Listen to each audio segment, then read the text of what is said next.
Hi everyone, and thanks for the introduction. Also, I want to thank the organizers for giving me this opportunity to present our work. So, as Kay said, I'm going to talk about optomechanical cooling. So let me first give you a bit of background on cavity optomechanics.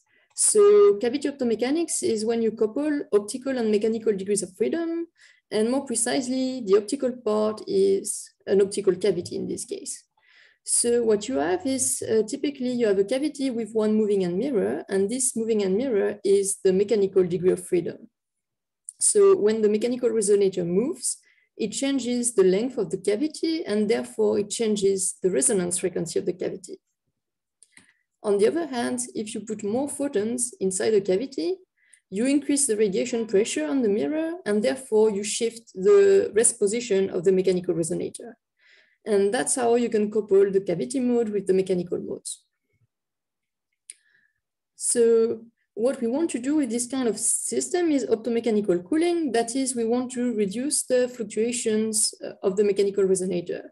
So we have this resonator, which is in an environment at some finite temperature. And because of that, there are some thermal fluctuations, and we want to get rid of them for different reasons. Maybe we want to do some sensing or to prepare the resonator in a quantum states. But in any case, we want to cool it down first to be as close as possible to its ground state. And it's possible by coupling this resonator to the cavity and driving the cavity with an optical laser. And this cavity is also coupled to an optical environment, which is typically at the same temperature as the mechanical environment. So in practice, in experiments, there are very different systems that implement these cavity optomechanical setups, and they have very different parameters. So the question is, how can we compare them? And what's the thermodynamic performance of this optomechanical cooling? But first, I've said cooling and thermodynamics. So probably the first thing you've thought about is refrigerator. However, in this case, it's not really a refrigerator, because in a usual refrigerator, you have a system, the working substance, you provide work to this system, and that enables you to reverse the heat flow. So heat is flowing from cold to hot, and you're cooling down the cold bath. Now, what we want to do with optomechanical cooling is a bit different, because we want to cool down the mechanical resonator, and this resonator is coupled to this hot phonon bath. So there is heat flowing inside the resonator from the hot phonon bath, and the second bath is a photon bath, so a different kind, and typically at the same temperature as the phonon bath. So the question is, how can we couple this photon bath to the mechanics and use it to cool down the mechanical resonator? So with this optomechanical coupling, we can do it, and the way we can see it is that we are engineering a cold phonon bath by driving this optical cavity coupled to the mechanical resonator. And the light field inside the cavity really acts like a heat valve that allows heat to flow out of the mechanics into this effective cold phonon bath. And heat is still flowing from hot to cold, so it's different from a refrigerator. And obviously, there is a cost that comes with opening this heat valve and keeping it opened. And what we want to do is identify performance quantifiers that allows us to benchmark different setups and see what is the thermodynamic efficiency of this optomechanical cooling. So first, I will give you more detail about how this optomechanical sideband cooling works and present you the thermodynamic picture and the performance quantifiers we are going to use. And then I'll tell you how we can also further improve this optomechanical cooling with two alternative setups using squeeze light or a phonomirror. And then we will use the thermodynamic quantifiers from the first part to compare the standard setup with these two alternative setups in the third part. But first, let's go back to standard cavity optomechanical cooling. So, like I said, we have one mechanical resonator, which is just a harmonic mode here, coupled to a mechanical environment. And because of the temperature, there are a lot of thermal fluctuations. And then we have the optical cavity here, which is also a single mode, coupled to an optical environment at the same temperature. However, the cavity frequency is a lot higher, and therefore we can neglect the thermal fluctuations coming from the optical environment. And then thirdly, we have the laser, which is driving the cavity. And finally, we have the optomechanical coupling here. So G0 is the single photon optomechanical coupling strength. And you can see that this term is cubic, and so it makes calculation more complicated. However, in our case, we can just linearize the system around its semi-classical steady state because we are driving the cavity, so we have a large average field of amplitude alpha in the cavity, an average position Q bar of the resonator, and we can just look at the fluctuations around this semi-classical steady state. So now for the cavity, we will just look at the fluctuation of the annihilation operator, delta A, and the fluctuation of the position of the mechanics. And the nice thing about that is that now the Hamiltonian is Gaussian, so it's easier to do calculations. And also you'll see now the coupling G is an effective coupling, and it's G0, so it's single photon coupling times the amplitude of the light field in the cavity. And that's quite convenient because typically in experiment, G0 is really small, so we can increase the effective optomechanical coupling by just putting more photons in the cavity. So now how can we use this system to cool down the mechanical resonator? So to give you a bit the idea of the principle of optomechanical sideband cooling, I'll show you just this picture in the result sideband regime in the weak coupling limit. So the optomechanical coupling is really weak compared to the other frequency scale, and we can have this nice scattering picture. So we start from this state with P photons in the cavity and phonons in the mechanics, and there are three possible scattering processes. The first one in orange is just the cavity absorbs one photon from the laser, and it doesn't change the mechanics. So we just don't care about this process. The second one is in pink here. It's the Stokes process. So one photon from the laser becomes one photon at a lower frequency plus one phonon in the mechanics. So it's heating up the mechanics. And finally, the third process is the blue one, the anti-Stokes process, where one photon from the laser plus one phonon from the mechanics gives a photon at higher frequency. So it's destroying phonons and cooling down the mechanics. So we want to enhance this anti-Stokes process and suppress the Stokes process. And it's possible by choosing the right detuning for the laser driving the cavity. If we choose this detuning of equal to the mechanical frequency, then the cavity, so it's the gray line here, the density of state of the cavity, is resonance with this anti-Stokes process, while the Stokes process in pink here is suppressed. And that's how we can do optomechanical sideband cooling. Okay, so this is a weak coupling picture in the result sideband regime, but the results from the article are actually valid beyond this regime. And we've used some quantum Langevin equation to do all the calculations, but this is more intuitive, gives a more intuitive picture. So let's stay a bit longer in this weak coupling regime, because there is also a nice thermodynamic picture there. Because it's weak coupling, we can trace out the optical part and just look at the reduced evolution of the mechanics. And actually it has the form of a Lindblad master equation. So the red term here is just the term for the mechanical environment, so typical Lindblad term from a heat bath. And the interesting part is that the blue term, which corresponds to the optical contribution, has exactly the same shape. So it shows that the optical part really acts like an effective cold phonon bath. And also this gamma, so the coupling strength between the resonator and this effective bath is proportional to alpha squared, which is so the number of photons in the average number of photons in the cavity. Therefore, the light field in the cavity really acts like a heat valve that allows heat to flow out of the mechanics into this effective cold phonon bath. And that justifies this thermodynamic picture. So now how can we use this picture to define, to benchmark the cooling? So first of all, the typical performance quantifiers everybody uses is the steady state phonon number in the fluctuation of the mechanics here, which is easy to link to an effective temperature of the mechanics. So it has this expression in the weak coupling limits. But it doesn't give the full picture about this cooling process. So we will also look at the evacuated heat flow, which is this JC here. and is kind of analogous to the cooling power in a refrigerator. And finally, we define the full cooling efficiency, which is what we want, so the evacuated heat flow divided by the resources we use, which is in this case, the laser power we use to drive the cavity.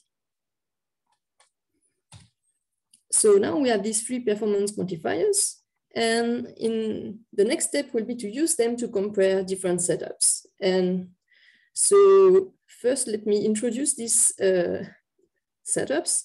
So we've seen the standard setup here with the hot phonon bath here and the resonator. And as I had told you, the optical bath on this side can be, we can neglect the thermal fluctuation inside because the cavity frequency is large. So what we have is not thermal fluctuation, but vacuum noise entering the cavity. So because the cavity is coupled to the mechanics, this vacuum noise eventually results in fluctuation of the mechanics. And that's why the effective cold phonon bath is not at 0 temperature, but at finite temperature here. So how can we improve this? We can do it by using squeeze noise. So if we squeeze the noise here, we can choose the right squeezing angle, theta, so that the squeeze quadrature here is actually the one that couples to the mechanics and therefore minimize the amount of fluctuations that end up in the mechanical resonator. And if we optimize all the squeezing parameter, we can actually achieve a 0 temperature cold phonon bath. So that's one way to improve the cooling. The other way is not to act on the noise, but to act on the Stokes process. You remember this process that's heating up the mechanics? We can further suppress it by using a frequency-dependent mirror. So we replace one of the mirrors by this phanomira, and that allows to change the line shape of the cavity and further suppress the Stokes process. Okay, so these are two possibilities. Now, how do they compare to the standard setup? Are they more efficient or not? That's what we want to see now. So first, let's look at the phonon number. So this is the average phonon number in the mechanics as a function of cooperativity. So cooperativity tells you how strong is the optomechanical coupling compared to the coupling to the heat paths. And what we see from these curves is that we can reach, when the cooperativity is high enough, we can reach phonon number which are below 1. So it's possible to do ground state cooling. And secondly, we see that the squeezing in red here and the phanomira in green allow to reach lower phonon number than the standard setup in blue. So there is indeed an advantage of using this improved setup. Now, what about the evacuated heat flow? As you can see from the graph here, the evacuated heat flow looks really the same for all three setups. And especially they have the same saturation value here. And that's because this saturation value is limited by the incoming heat flow from the hot bath, which is the same for all three setups. And also you can notice that it's a saturation value. We don't have a divergence unlike with the phonon number here at high cooperativity. And finally, the efficiency. So this is the evacuated heat flow divided by the laser power. And what you can see is that the phanomira setup has a way lower efficiency, several orders of magnitude below. And that's because there's an extra cost to build the fields in the phanomira, the steady state fields in the phanomira. So we need some extra laser power for that. Then if we look at the squeezing, it looks like it's the same as the standard setup, but that's because we haven't put some exact numbers on the cost of generating the squeezing because it's really setup dependent, but we will need some extra laser power to be able to generate the squeezing. And therefore the squeezing also costs more. So we need some extra resources to get this lower phonon number from the two improved setups. Okay, so this efficiency is nice because it gives a full benefit cost ratio, but it lacks a bit of insight about the efficiency of the optomechanical conversion process, so from phononic heat to photonic heat. So in the article, we give more detail and define a conversion efficiency that gives more insight about this conversion process. So to conclude, I've shown you a thermodynamic picture in the weak coupling limit of the optomechanical sideband cooling. where we see that we have an engineered cold phonon bath that allows to evacuate heat from the mechanics into this bath and therefore cool it down.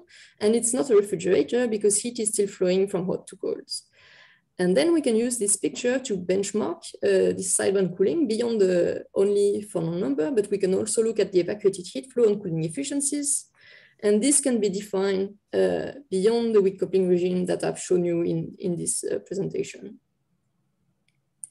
And finally, we can use these performance quantifiers to compare alternative setups, which are the one using squeeze light and phonon mirror. And we see that they allow to achieve a lower phonon number, but they require extra resources to do that.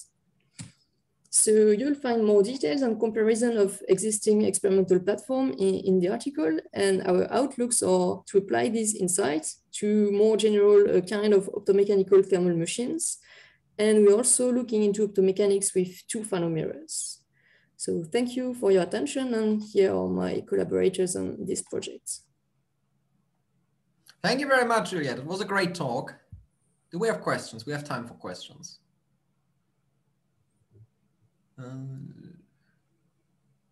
Gabriele, what do you want to ask your question personally? Should I just read it? Okay, so I read Sorry, I'm here now. I was having some trouble. Sorry. Hi, Juliette. Thank you for the talk.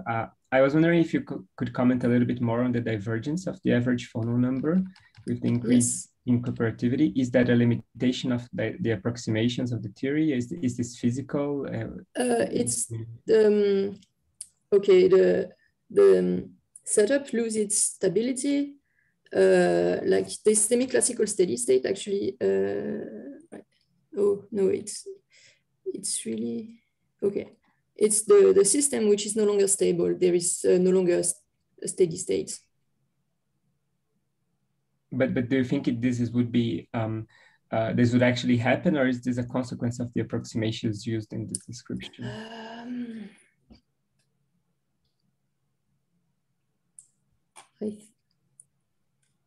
I mean, I think it really happens also in the experiment. They no longer have a single steady state, but because the approximation, I mean, it's at large coupling, large cooperativity. So we actually have even more photons in the cavity. So the approximation should be even better because we are linearizing around the average amplitude of the light field in the cavity. Right. Right, that makes sense. Okay, cool. Thank you. Other questions? I have a quick question. How close do you actually get to the oscillator ground state?